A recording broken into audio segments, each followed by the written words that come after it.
Welcome to the Slop Temple. We pray this video helps. You start by verifying essentials.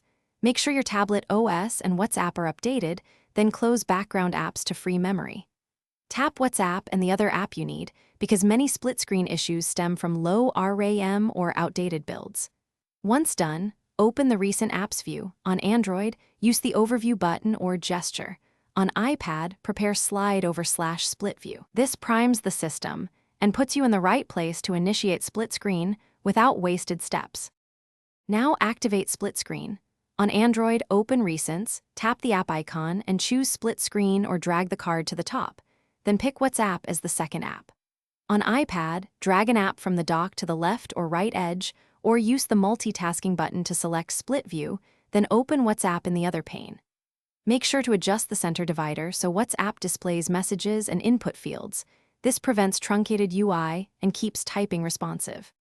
Finish by testing core actions. Send a message, record a voice note, open a photo, make sure the keyboard and attachments work in split view.